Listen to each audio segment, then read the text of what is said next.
आवाज आपकी, खबर हमारी। आप देख रहे हैं न्यूज 24 उल्लासनगर। पोलीस स्टेशनच्या दरवाजामध्ये माझ्या मुलाला धक्काबुक्की केली। माझ्या जागेचा या लोकांनी जबरदस्ती कब्जा घेतला आणि एकनाथ शिंदे हे महाराष्ट्रामध्ये गुन्हेगारांचा राज्य घडवण्याचा प्रयत्न करत आहे।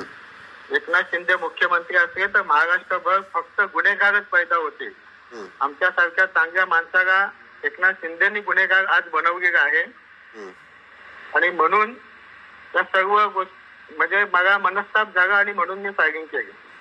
हो, स्वतः झाडगी गोळी मी मला काही पश्चाताप नाही, कारण माझ्या मुलांना जर पोलिसांच्या समोर जर मारत असतील पोलीस स्टेशन मध्ये तर मग मी काय करणार। पोलिसांनी डेअरिंग करून पकडलं मला, पोलिसांची डेअरिंग मुळे तो वाचला, पोलिसांनी केला, त्यांच्या डेअरिंग मुळे तो वाचला।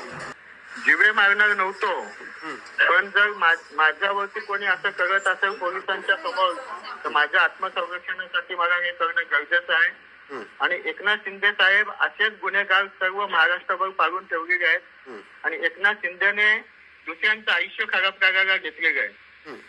मी वरिष्ठांना बऱ्याच वेळा सांगितलं होतं का हे लोक माझं वारंवार इन्सल्ट करतात, या लोकांनी माझे जिथे माझा निधी वापरला जातो त्या ठिकाणी श्रीकांत शिंदे खासदार स्वतःचे बोर्ड लावतो जबरदस्तीने।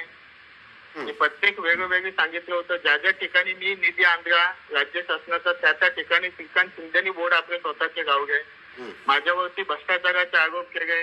एकनाथ शिंदेनी त्या भ्रष्टाचारामध्ये किती पैसे काढले त्यांनी शिंदे साहेबांनी सांगावे।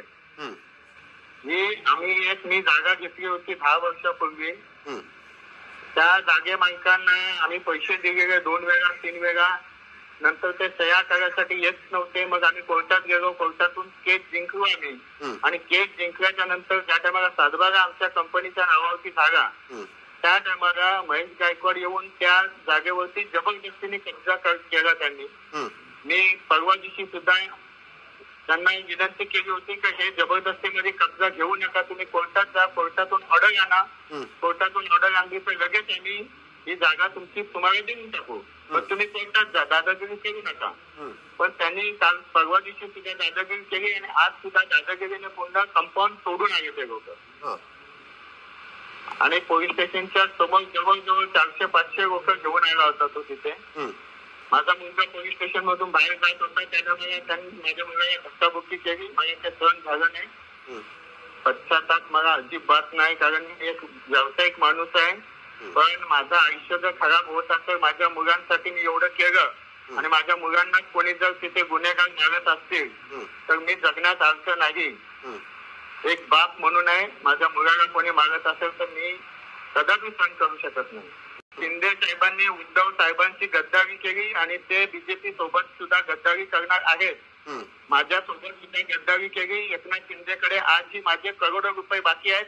शिंदे साहेब अगर देवाला मानत असेल त्यांनी शपथ खाऊन सांगायची की गणपत गायकवाडचे किती पैसे बाकी आहेत आणि ते गणपत गायकवाडचे एवढे पैसे खाऊन सुद्धा तो शेवटी गणपत गायकवाडच्या विरुद्ध काम करतोय।